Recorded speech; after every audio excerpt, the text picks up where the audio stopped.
जननी जानकी जनक सुता जग जननी जानकी अतिशय प्रिय करुणा निधान की अतिशय प्रिय करुणा निधान की ताके जुग पद कमल मनामो ताके जुग पद कमल मनामो जासु कृपा निर्मल मति पामो जासु कृपा निर्मल मति पामो श्री राम जय जय राम श्री राम जय राम। बोलिए श्री सीताराम जी महाराज की जय। श्री हनुमान जी महाराज की जय। परम श्रद्धेय श्री पंडित जी महाराज, मंदिर के सभापति जी, मंदिर के सभी सदस्यगण, कीर्तन समाज, भजन समाज, सभी सेवकगण, आए हुए भगवत चरणानुरागी भक्तगणों, माताओं एवं बहनों, अनंतानंत सर्वेश्वर अखिलेश्वर परमपिता परमेश्वर के महती कृपा के फलस्वरूप भगवान श्री राम जी के इस पवित्र प्रांगण में 9 दिवसीय राम कथा का आयोजन किया गया है, जिसका आज तीसरा दिवस है। भगवान की जब कृपा होती है तभी जाकर के ऐसा सौभाग्य प्राप्त होता है कि भगवान के ऐसे आयोजनों में भाग लेने का मौका मिलता है। वैसे तो भगवान ने हमें बहुत सारे मौका दिए हैं, लेकिन हम उनका लाभ उठावें तब तो। पूर्व में मैं निवेदन कर रहा था कल की कथा में कि भरद्वाज जी याज्ञवल्क्य जी से प्रश्न करते हैं कि वह राम कौन है जिनका सभी लोग भजन करते हैं। तो उन राम के विषय में याज्ञवल्क्य जी बताते हैं, सोई राम दशरथ कर बेटा, सोई राम घट घट में लेटा, सोई राम कर सकल पसारा, सोई राम सब जग से न्यारा, वही एक ही राम है, अनेक रूप रूपाए हैं। तो इस प्रकार से भरद्वाज जी महाराज को याज्ञवल्क्य जी महाराज कथा सुना रहे हैं कि भगवान भोलेनाथ और माता सती अगस्त जी महाराज के आश्रम में कथा सुनने के लिए गए हैं और अगस्त जी महाराज परमपिता परमेश्वर सर्वेश्वर की मंगलमयी कथा को सुनाया। श्रोता 2 थे, यहाँ तो इतने लोग हैं, वहाँ तो केवल 2 ही श्रोता थे। एक सुनता है तो उसे क्या मिलता है और जो नहीं सुनता है उसे क्या मिलता है। कहा सुनी महेश परम सुख मानी, भगवान शंकर सुनते हैं तो उनको परम सुख मिलता है। और सती कथा में बैठी हैं लेकिन सो गई तो उनको कुछ भी नहीं मिला। आगे जिन प्रभु की कथा हुई थी वही प्रभु आगे लीला कर रहे थे। कथा में अगस्त जी महाराज सारी लीलाओं को बता दिया कि वह परमपिता परमेश्वर सर्वेश्वर जो है, पिता बचन तदिराज उदासी, दंडक बन विचरत अविनाशी, वह अविनाशी जो प्रभु है इस नासवान जगत में अपनी लीला कर रहा है। रोने धोने वाली नाटक कर रहा है। लीला माने नाटक। वो सचमुच नहीं रो रहे हैं, केवल दिखाने के लिए।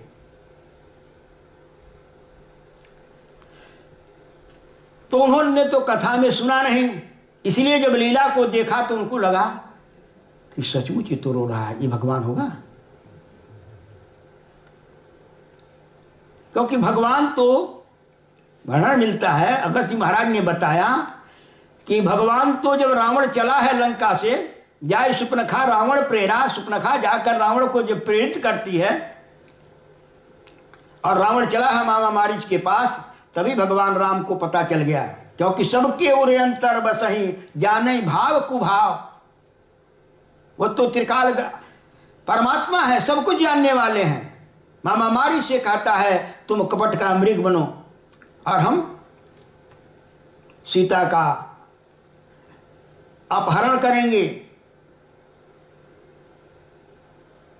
तो वह नकली मृग लेकर के आ रहा है, सोने का मृग बना करके। भगवान राम ने देखा कि रावण नकली मृग लेकर के आ रहा है, तो उसको असली सीता भी नहीं मिलेगा। भगवान के पास, कहने का मतलब भगवान के पास नकली चीज लेकर के आप जाएंगे तो असली चीज यहां भी मिलेगा नहीं। रावण भगवान के पास जा रहा है, भेंट में क्या ले जा रहा है? नकली स्वर्ण मृग। तो भगवान ने भी विधान बनाया, कहा लक्ष्मण जाओ वन में और जाकर के कंदमूल फल ले आओ। लक्ष्मण गए बनहि जब लेन कंद फल मूल, कंदमूल फल लेने के लिए चले गए। तब भगवान राम ने सीता जी को बुलाया, कुटिया में थी।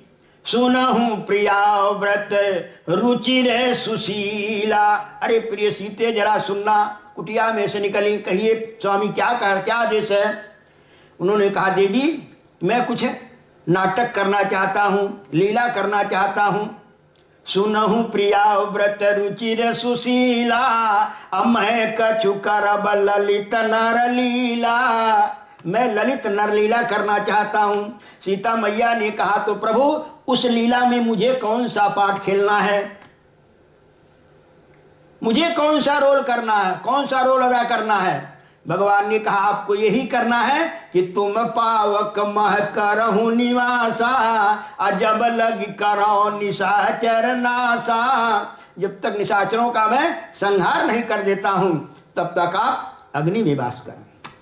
और उसमें ऋषि कन्या जो भगवान के लिए तप कर रही थी वह उस अग्निदेव में विराजमान है, वेदवती नाम की, उसको प्रकट कर दिया। तो भगवान ने तो ये सब पहले लीला किया था, फिर रो के उन्हें हाय सीते करके, इसलिए कि लीला है, लीला माने नाटक। इसीलिए तो भगवान शंकर जब आगे जाते हैं और देखते हैं भगवान की लीला को तो कहते हैं धन्य प्रभु, जस काछे तस चाहिए नाचा। जैसा आपने रूप बनाया है हूबहू उसी प्रकार से आप नाच रहे हो। बिरही एवं प्रभु करत विषादा। जैसे एक विरही जो अपने पत्नी के विरह में व्याकुल हो, उस प्रकार से प्रभु आपकी यह लीला चल रही है। तो भगवान दूर से ही देख करके कहते हैं जय सच्चिदानंद जग पावन अस कही चले वो मनोज न सावन। जय हो सत्य चित्त आनंद स्वरूप प्रभु, आप धन्य हो, आप सत्य स्वरूप हो, आनंद स्वरूप हो। और सती देख रहे हैं क्या, इसके पास कहाँ आनंद है? ये तो रो रहा है, हाय सीते कहाँ गई मुझे छोड़कर, मैं तेरे लिए व्याकुल हूं। वो रो रहा है और इनको उसमें आनंद दिखाई दे रहा है। ये कह रहे सत्य चित्त आनंद स्वरूप है। क्यों भ्रम हुआ? क्योंकि उन्होंने कथा नहीं सुना। अगर कथा सुनती तो व्यथा होता ही नहीं, क्योंकि भगवान की जो कथा है, राम कथा सुंदर करताली संशय विहग उड़ाम निहारी। भगवान की कथा जो है वो सारे संदेहों को मिटा देने वाला है, सारे शंकाओं को समाधान कर देने वाला है। लेकिन उन्होंने कथा सुना नहीं और देख लिया। अब भगवान शंकर समझा रहे हैं लेकिन के समझ में नहीं आ रहा है कि हमारे भोलेनाथ तो सच्चिदानंद कह रहे हैं। ये तो मुझे भगवान विष्णु का अवतार भी नहीं लगता है। विष्णु जो सुरहित नर तनुधारी सो सर्वज्ञ जथा त्रिपुरारी। भगवान विष्णु तो सर्वज्ञ हैं, जैसे हमारे भोलेनाथ हैं। शोक की खोज अज्ञे नारी, वो सर्वज्ञ है, वो एक अज्ञानी के तरह अपनी पत्नी को नहीं खोजता। इसलिए तो भगवान विष्णु का अवतार भी नहीं है, ये तो मुझे लगता है कोई बुद्धिमान राजकुमार भी नहीं है। इसका दिमाग विकसित हो गया है, वृक्षों से पूछ रहा है।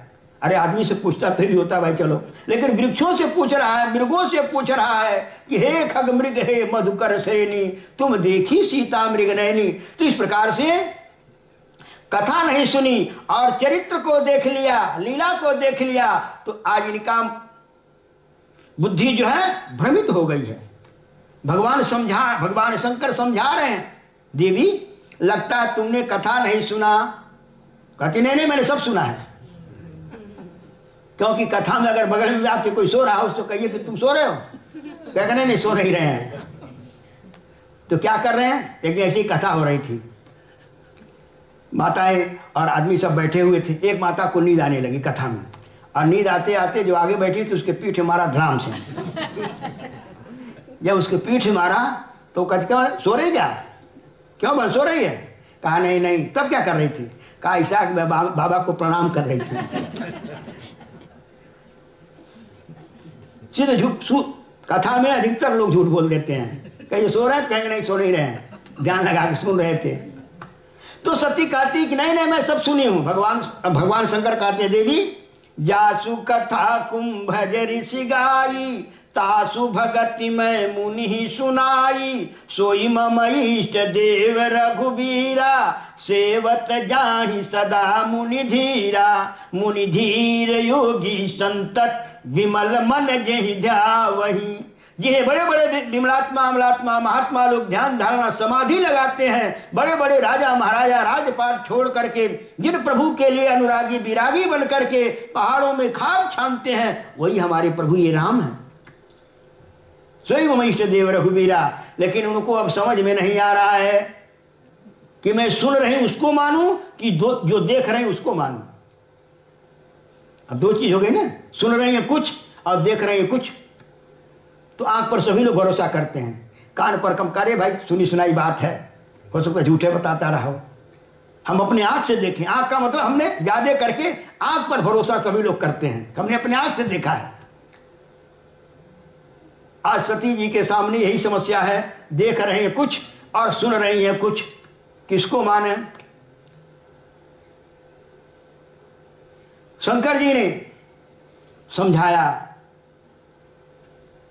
कि देवी तुमको भगवान में संदेह हो गया है, संशय सर्प ग्रसे उरगारी, तुमको संशय रूपी सर्प ग्रस लिया है, तुम्हें भगवान में संदेह हो गया।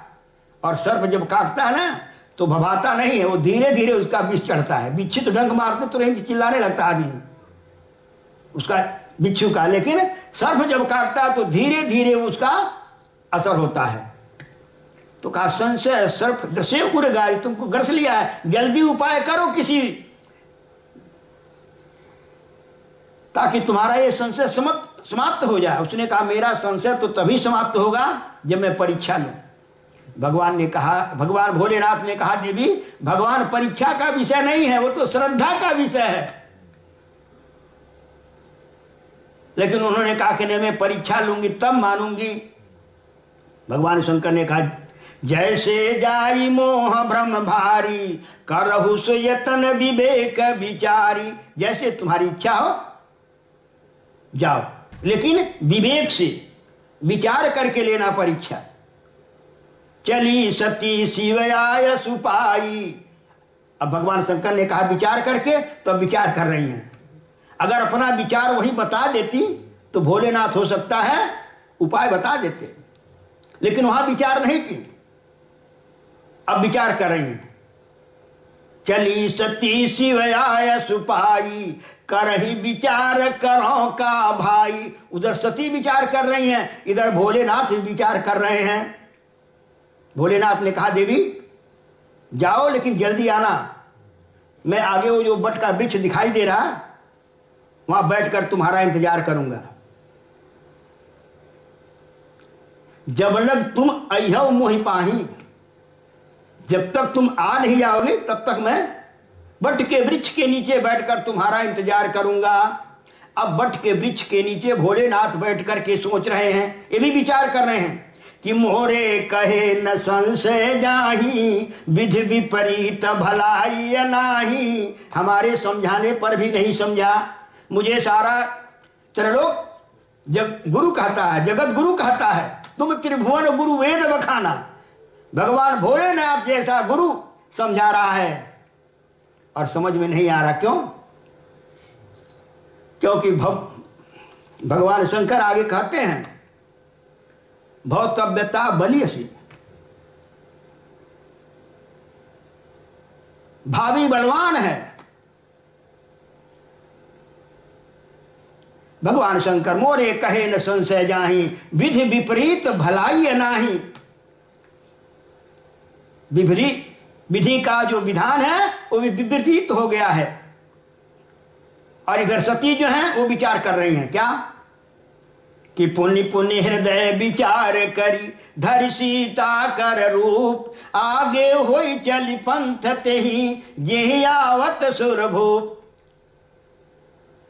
सोचा कि यह अपनी पत्नी सीता के लिए व्याकुल है तो सीता का रूप बना करके चला। यदि भगवान होगा तो जान जाएगा कि ये हमारी सीता नहीं है, ये सती है। और साधारण होगा राजकुमार तो अपनी सीता समझ करके दौड़ पड़ेगा। लेकिन यह नहीं सोची कि अगर कहीं साधारण हुआ तो मेरे साथ क्या होगा। तो इस प्रकार से उन्होंने सीता का रूप तो बना लिया, लेकिन सीता जैसा आचरण कहां से लाऊं। हम रूप तो बना लेते हैं लेकिन आचरण सबसे जरूरी होता है। सती जी सीता का रूप बना ली लेकिन अब आचरण में नहीं उतार पाई, क्योंकि सीता जो थी वो राम जी के पीछे चलती थी और ये नकली सीता है तो ये आगे आगे चल रही हैं। आगे होई चली पंथ तेहि, मार्ग में आगे आगे चल रही हैं और बार बार पीछे मुड़कर देख रही को दोनों हमें देख रहे हैं कि नहीं देख रहे हैं। लक्ष्मण दीख उमाकृत बेसा, लक्ष्मण जी भगवान राम के पीछे थे और उन्होंने देख लिया कि ये मेरी माँ सीता नहीं है, ये कोई बनावटी है। हम लोग को देख करके और फिर आगे बढ़ती जा रही है। हमारी माता सीता होती, भाभी सीता होती तो आकर के प्रभु के चरणों में प्रणाम करती और उनके पीछे चलती। आगे राम लखन पुनि पाछे, उभय बीच सिंह सोहत कैसे, ब्रह्म जीव बिच माया जैसे।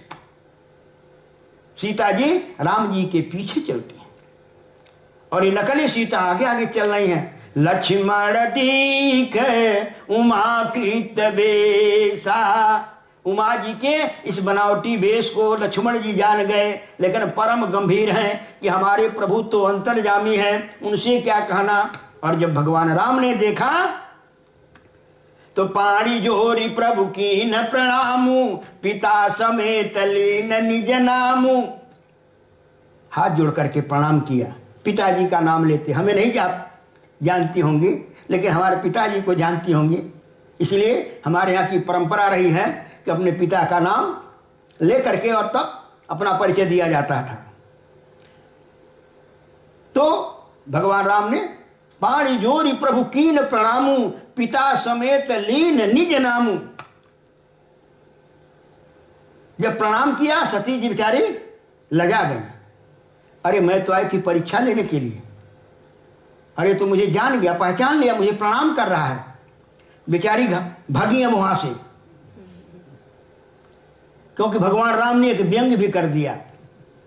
प्रणाम करने के बाद एक व्यंग कर दिया कि सारा संसार आपको सती कहता है और सती का अर्थ होता पति का साथ न छोड़े। आप कैसी सती हो, विपिन अकेली फिरऊ के ही है तू। उस वृक्ष के तू भगवान को छोड़ करके तुम वन में किसको ढूंढ रही हो। बेचारी लजा गई और भगी वहां से और भागती हुई जा रही हैं। इधर भगवान और विचार, उनके हृदय में दुख भी हो रहा है। इधर भगवान राम ने देखा, जाना राम सती दुख पावा, तो निज प्रभाव कछु प्रबटी दिखावा। भगवान ने देखा कि सती जी को दुख हो रहा है कि मैं शंकर कर कहा न माना, निज अज्ञान राम पर आना। उनको दुख हो रहा है कि मैंने अपने भोलेनाथ की बात नहीं मानी और अपने अज्ञानता के कारण इनकी परीक्षा लेने आ गई। अब जाय उतर में देहूं कहा, उर उपजायति दारुण दाहा। अपार दुख हो रहा है। तो जाना राम सती दुख पावा, तो निज प्रभाव कछु प्रगति दिखावा। भगवान ने अपना कहा अभी तक आप परीक्षा लेने का मेरा कुछ प्रभाव ही देखते जाओ। तो सती क्या देख रही है? आगे राम लखन पुनि सीता। आज आगे राम लक्ष्मण और सीता तीनों चल रहे हैं। क्या हो गया मुझे आप करके फिर देखती हैं। सोचिए अब किधर जाऊं? आगे से आ रहे हैं, पीछे घूमती हैं तो पीछे से भी वही दृश्य दिखाई दे रहा। दाहिने बाएं जिधर वो जाती हैं भागती हैं, उधर से वही दृश्य दिखाई दे रहा है। राम लक्ष्मण सीता तीनों आ रहे हैं। सोचिए अब किधर से जाऊं, किधर से निकलूं? कोई मार्ग नहीं दिखाई दे रहा है। तो नैन मूदी बैठी मगमाही, आंख बंद करके और रास्ते में ही बैठ गई। भगवान ने अपने उस प्रभाव को खींच लिया।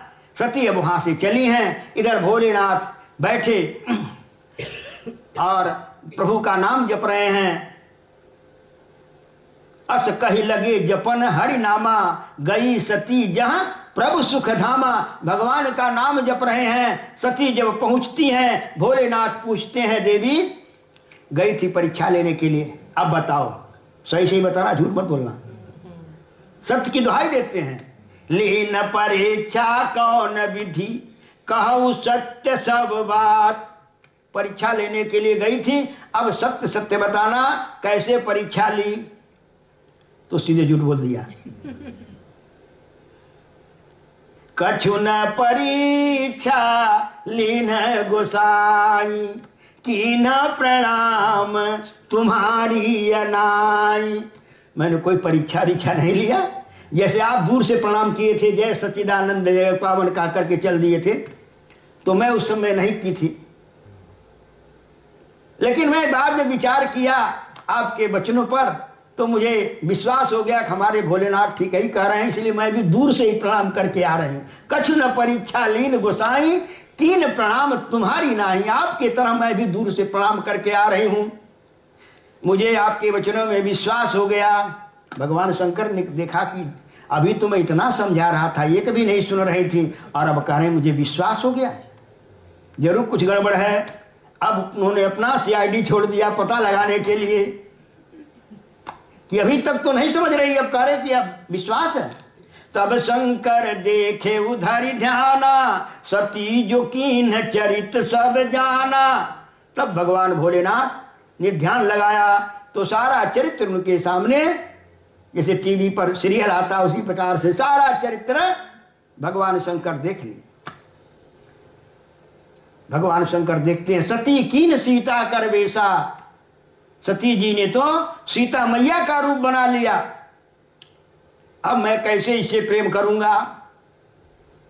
सती कीन सीता कर वेशा, अरे जो अब करम सती सन प्रीति, मिटई भगति पथ होई अनीति। अब इनसे यदि प्रेम करता हूं तो मेरी भक्ति नष्ट हो जाएगी, और त्यागू भी तो कैसे त्यागू?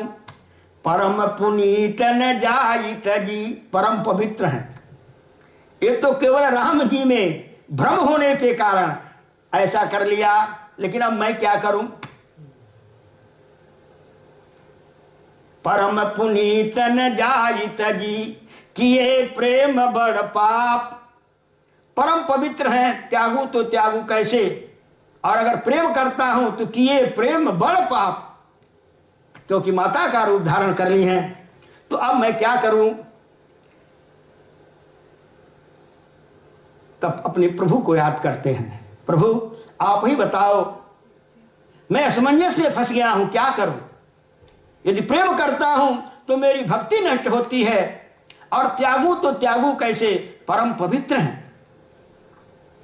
तो सुमिरत राम हृदय सयावा, भगवान राम का सुमिरन करते हैं भोलेनाथ, तो भगवान राम उनके हृदय में आते हैं। सुमिरत राम हृदय अस आवा, आकर क्या कहते हैं कि सती ने इस शरीर से अपराध किया है, इसलिए इस शरीर से त्याग कर दीजिए। हमेशा के लिए मत त्याग करिए, केवल इस शरीर से त्याग कर दीजिए। जब दूसरा शरीर धारण करेंगे तो अपना लीजिए। तो सुमिरत राम हृदय सयावा, क्या हुआ? यही तन भेंट सती अब नाही, शिव संकल्प की न मन माही। तो भगवान भोलेनाथ ने कहा कुछ नहीं सती जी से, केवल मन में संकल्प किया है, क्योंकि मन में भगवान ने उनको आदेश दिया है, तो मन में ही उन्होंने संकल्प भी किया। सती जी उनसे कुछ नहीं कहा। शिव संकल्प की न मन माही, मन में संकल्प किया है, लेकिन उनके व्यवहारों के द्वारा सती जी को पता चल गया कि भोलेनाथ मेरे अल्पज्ञता को जान गए हैं और मुझे लगता है त्याग दिए हैं, क्योंकि भोलेनाथ अब उनसे अलग अलग रहने लगे हैं।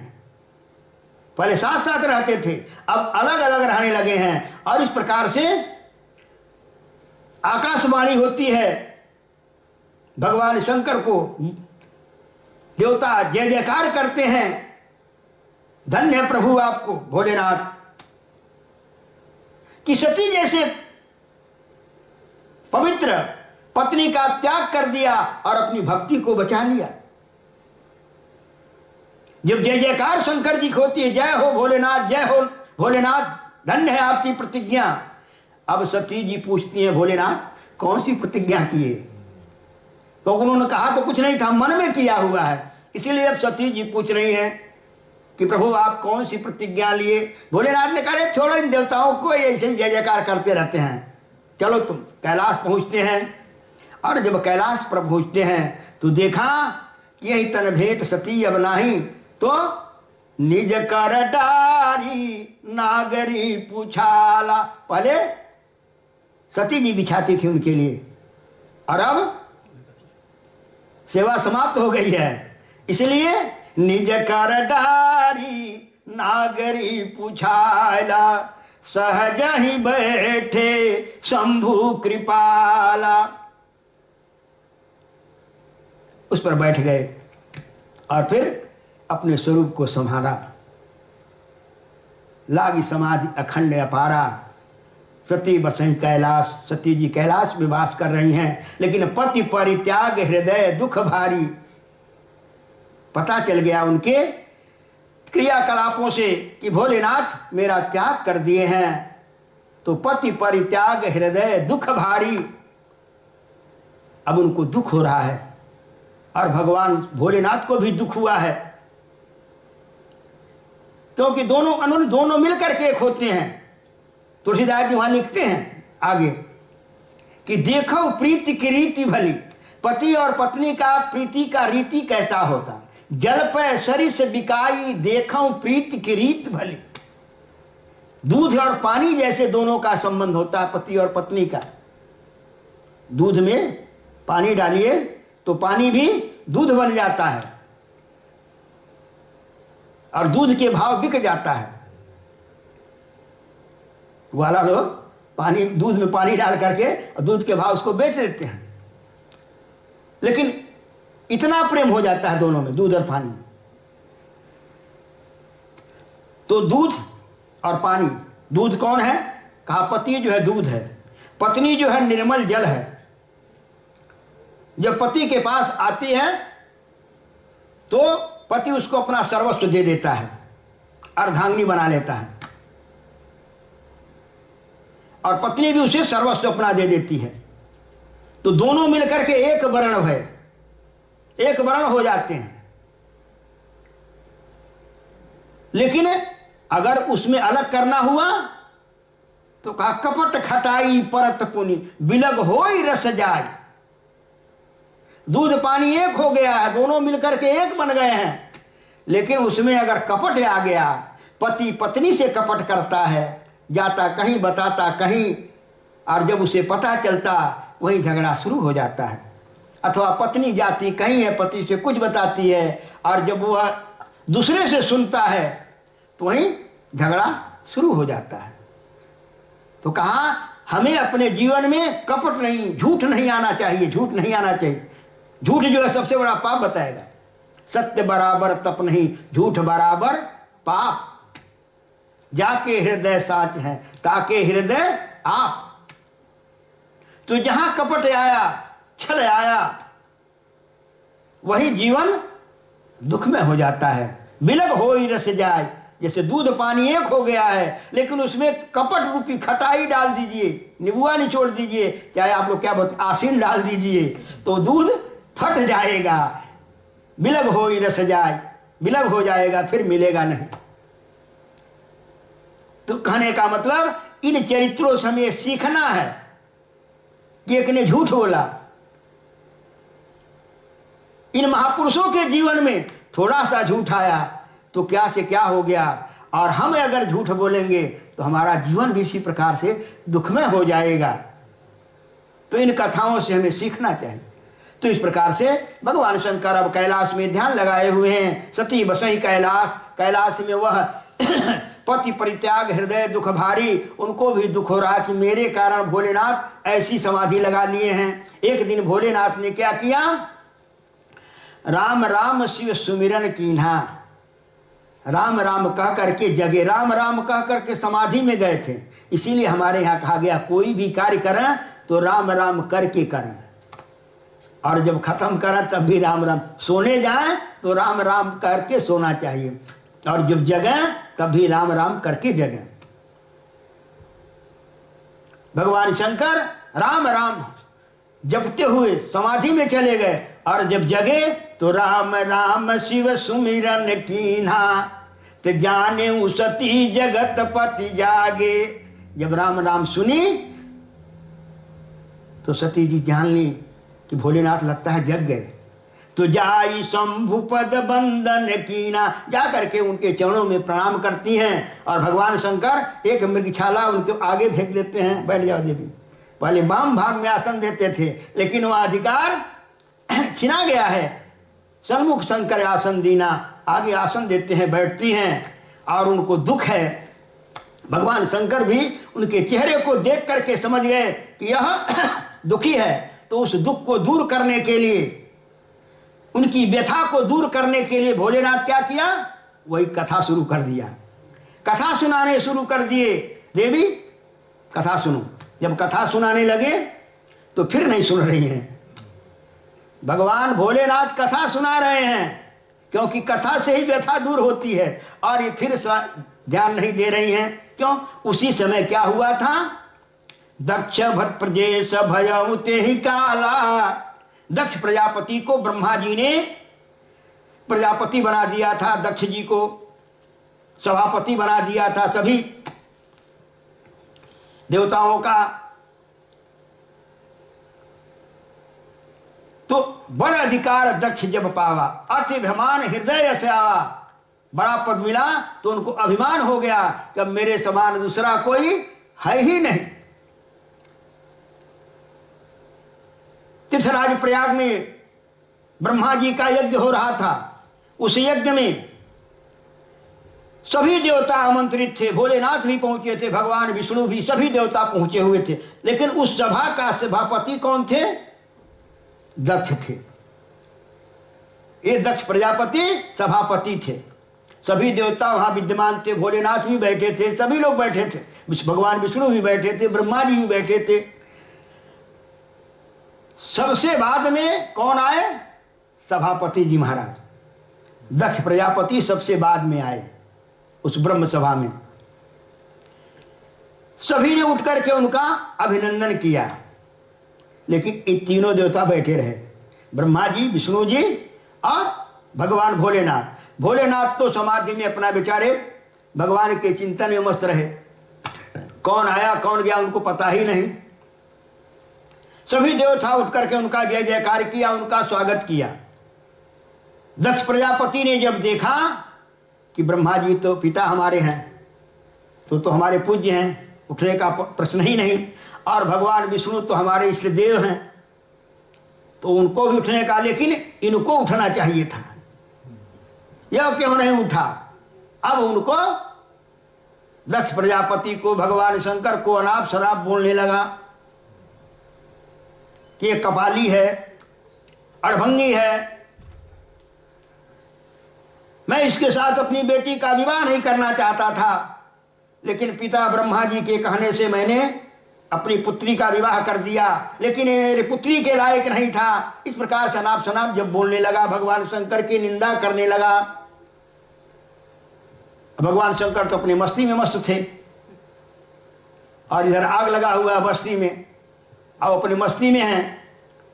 जब दक्ष प्रजापति ने अनाप शनाप बोलने लगे तो नंदीश्वर महाराज से नहीं रहा गया और उन्होंने श्राप दे दिया, दक्ष तुमने हमारे स्वामी का अपमान किया है, मैं तुम्हें श्राप देता हूं, तुमने जिस मुख से भोलेनाथ का अपमान किया है वह सिर तुम्हारे धड़ से अलग हो जाएगा। इस प्रकार से श्राप दे दिया नंदीश्वर महाराज ने।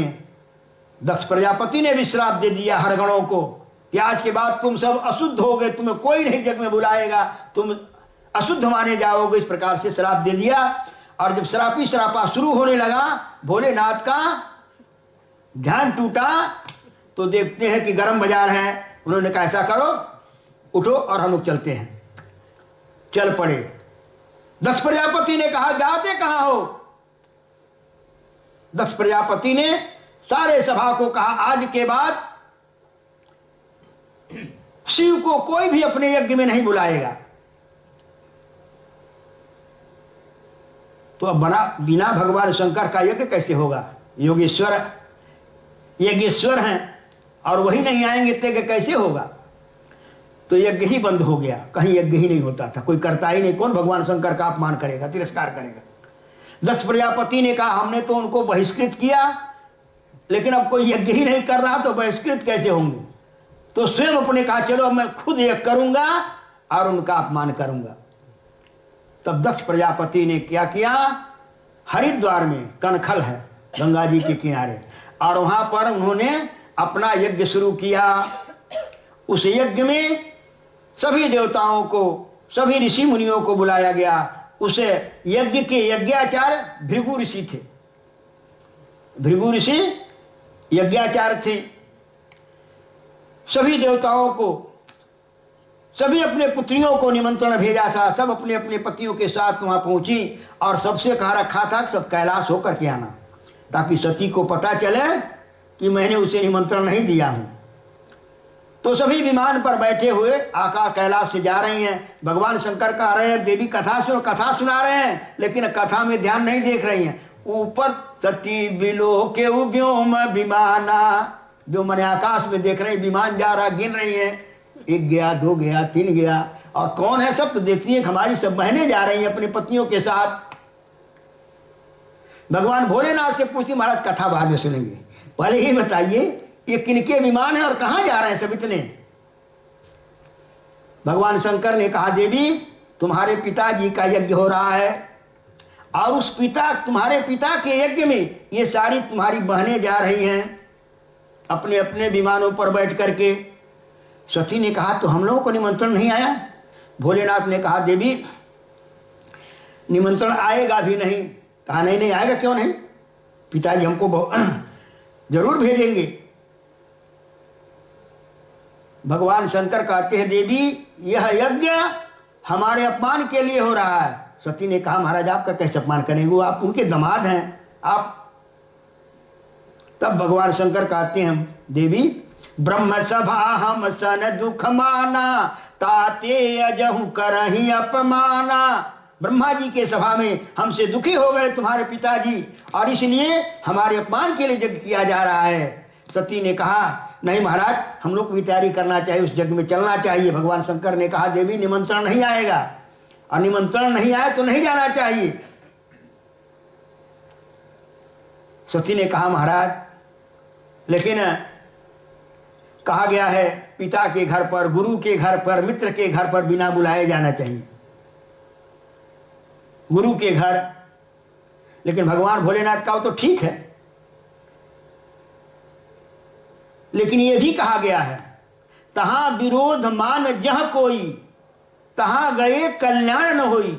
यदि वहां कोई विरोध मानता हो तो बिन बोले जो जाहू भवानी, राही नशील स्नेहन कानी। वहां जाने पर तुम्हें आदर नहीं मिलेगा, तुम्हारा तिरस्कार हो गया। सती नहीं मानी, हर देखा बहु जतन करी, रही न दक्ष कुमारी। नहीं मानेंगी। कहा ठीक है देवी, अगर तुम्हारी इच्छा ही है, मैं तो नहीं जाता, लेकिन तुम्हारी इच्छा है तो ठीक है। हर देखा बहु जतन करी, रही न दक्ष कुमार। दिए मुख्य गण संग तब विदाकीन त्रिपुरारी। भगवान संपूर्ण ने अपने गणों को बुलाया, मुख्य गणों को, और कहा इनकी इच्छा है नंदीश्वर महाराज, इन्हें बैठाओ और ले जाओ। अब बेचारी सती पहुंचती हैं। पिता यज्ञ जब गई भवानी, दक्ष त्रास काहुन सनमानी। दक्ष प्रजापति ने पहले कह दिया था यदि सती बिना बुलाए आए तो कोई भी उसका सत्कार नहीं करेगा, कोई आदर नहीं करेगा। दक्ष के डर के मारे कोई उसको आदर नहीं किया, सत्कार नहीं किया।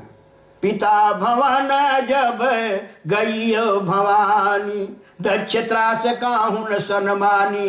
सादर भल ही मिली एक माता, भगनी मिले बहुत मिथ्या मुस्काता। केवल माता प्रेम से मिली, क्योंकि माता का हृदय बड़ा विशाल होता है। कभी मात न हो तो कुमाता। माता ने सादर आदर के साथ मिली। बेटी तुम देखो तुम्हारे पिता थोड़ा नाराज हैं, तुम उसका बुरा मत मानना, मैं तुमको साथ सबसे ज्यादा विदाई दूंगी।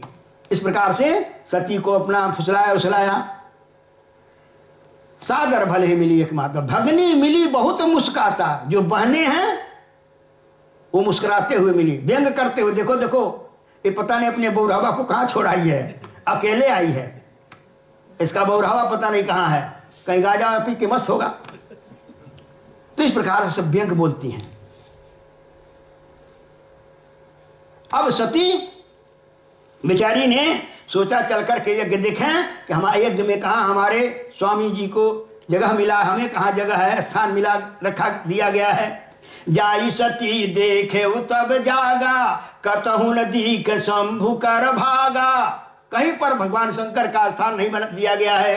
तब चित्त चढ़ेऊ जो शंकर कहेऊ, पति अपमान समुझिउर दहेऊ। अब उनको भगवान भोलेनाथ की बात याद आ रही है कि हमारे स्वामी ने ठीक ही कहा था। मैं शंकर कर कहा न माना, मैंने उनकी बात नहीं मानी। अब इनको अपार दुख हो रहा है कि मैं शंकर कर कहा न माना, मैं उनकी बात एक भी नहीं मानी और मैं चली आई अपने पिता के मोह में आकर के। और यहां पिता तो हमारा अहंकारी हो गया है। कतहु दीख शंभु कर भागा, तब चित्त चढ़ेऊ जो शंकर कहेऊ, पति अपमान। पति का अपमान देख करके उर में उनके दारुण दाह उत्पन्न होता है, अत्यंत दुख होता है। पति अपमान अब नहीं सहन हुआ। तब उन्होंने क्या किया, उस यज्ञशाला में हाथ उठा करके और सबको ललकार करके उन्होंने कहा कि सुनहु सभासद सकल मुनिंदा, कही सुनी जिन शंकर निंदा। सो फल तुरत लहब सब काहू, भली भांति पछताव पिताहू। सकल सभाई हटी हटक तब बोली वचन सक्रोध। उस सभा में ललकारते हुए और क्रोध में आकर के बोली वचन सक्रोध। क्रोध में आकर के उन्होंने अपना बोलना शुरू किया कि जिन लोगों ने भगवान शंकर की निंदा सुनी है, देखी है, की है, उन सबको फल मिलेगा। कहीं सुनी जिन शंकर निंदा। पिता को भी कहती हैं, पिता मंदमति निंदत तो ही। अरे मंदमती पिता, आपको भगवान भोलेनाथ का अपमान करते शर्म नहीं आई? पिता मंदमति निंदत तो ही दक्ष शुक्र संभव यह देही। तुम्हारे शुक्राणु से बना हुआ मेरा शरीर है, अब मैं इसे नहीं रख सकती हूं। क्योंकि जिस सभा में भगवान विष्णु का अपमान होता हो, भगवान भोलेनाथ का अपमान होता हो, जिस सभा में भगवान के प्यारे भक्त संतों का अपमान होता हो, वहां मर्यादा क्या कहती है? संत शंभु सिरपति अपबादु, सुनिए जहां तह असिमर जादू। जहां सुना जाए वहां की मर्यादा है कि काटिय तासु जीभ जो बसाई, श्रवण मुंह दिनत चलिया पराई।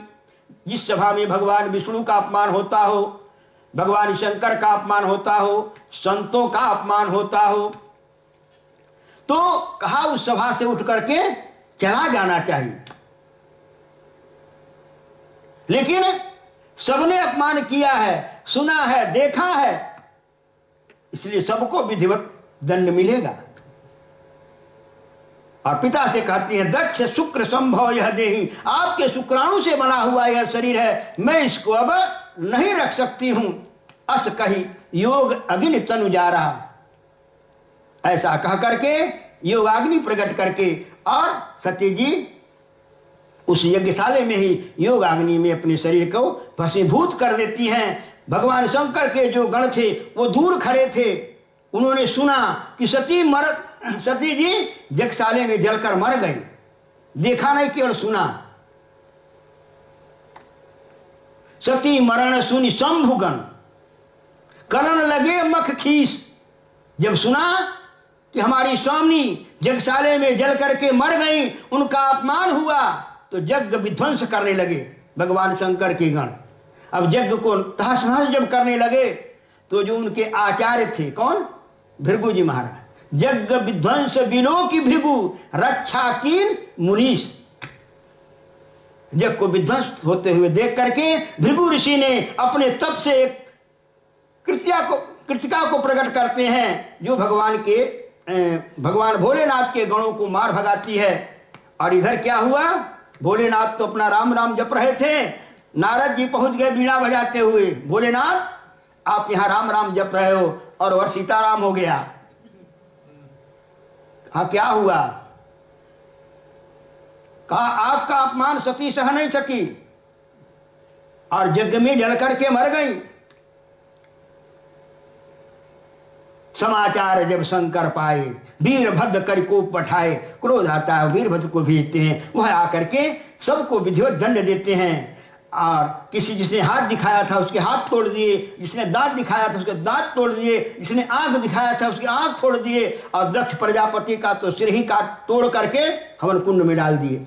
इस प्रकार से विधिवत फल देना। और सती जब मरने लगी तो इन्होंने भगवान से प्रार्थना किया, प्रभु राम से प्रार्थना करते हैं, सती मरत हरि सन बर मांगा, जन्म जन्म शिव पद अनुरागा।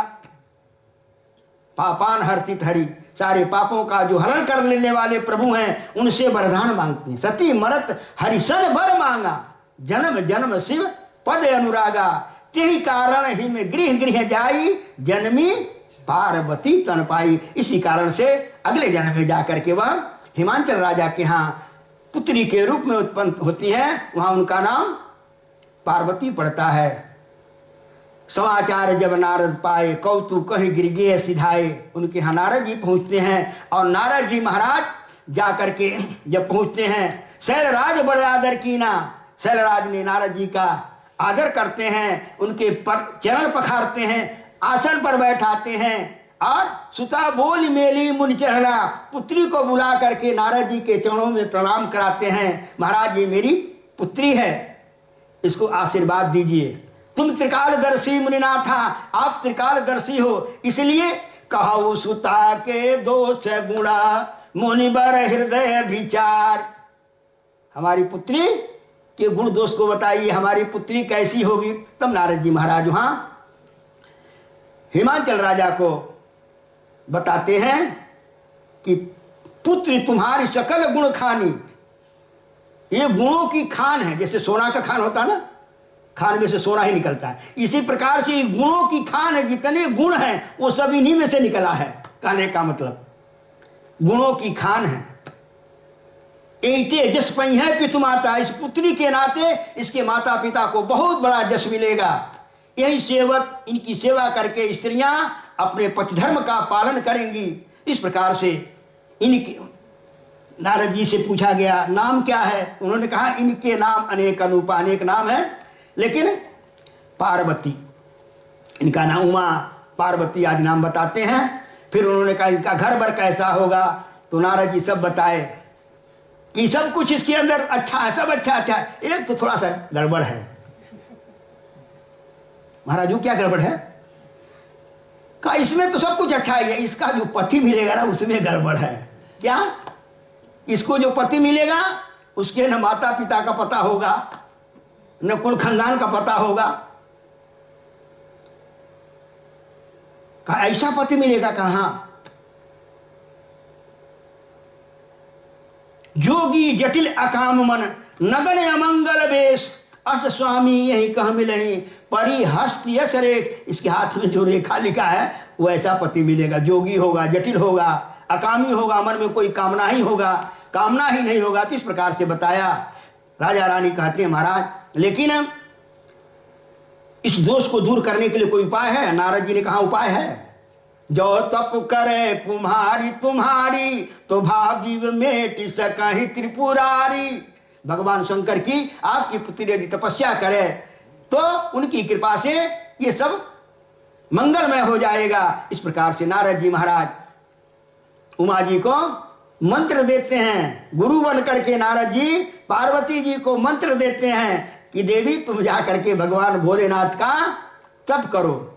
और इस प्रकार से तप करने के लिए जाती हैं और सब भोगों को तोड़ करके तप करती हैं। तप करने के बाद भगवान भयंकर प्रसन्न होते हैं, सप्तऋषियों को भेजते हैं। कथाएं बहुत हैं लेकिन क्या क्या कहा जाए, समय हम लोग के पास कम वक्त, हम लोग हैं कम वक्त वाले हैं, कम वक्त तो इस प्रकार से थोड़े में वो सब काहू बुझाई, सावधान सुंदर मन माही। तो इस प्रकार से भगवान भोलेनाथ उनकी तपस्या को पूर्ण करते हैं और पार्वती जी के साथ विवाह होता है। विवाह के बाद तब जब कैलाश पहुंचती हैं तो माता अब भोलेनाथ से फिर वही आगे तब जो कथा पूछती हैं, राम कथा फिर पूछती हैं, क्योंकि कथा के कारण सारी व्यथाएं हुई हैं। इसलिए पार्वती मैया भगवान भोलेनाथ से फिर वही राम कथा पूछती हैं कि महाराज वो कथा बताइए जिसके न सुनने से मेरी इतनी व्यथा हुई, ताकि सुन करके मैं फिर धन्य हो जाऊं। तो आगे कल आगे की कथा सुनाई जाएगी कि भगवान भोलेनाथ कैसे माता को कथा सुनाते हैं। बोलिए सियावर रामचंद्र भगवान की। श्री राम जय राम जय जय राम, श्री राम जय राम जय जय राम, श्री राम जय राम जय जय राम, श्री राम जय राम जय जय राम। जय जय विघ्न हरण हनुमान, जय जय विघ्न हरण हनुमान, जय जय विघ्न हरण हनुमान, जय जय विघ्न हरण हनुमान। बोलिए श्यावर रामचंद्र भगवान की। श्री हनुमंतलाल जी महाराज की। सपरिवार श्री शंकर भगवान की, सब संत भगवान की, जनता जनार्दन के, भक्त और भगवान की जय जय सीताराम, हर हर महादेव। अब आगे श्री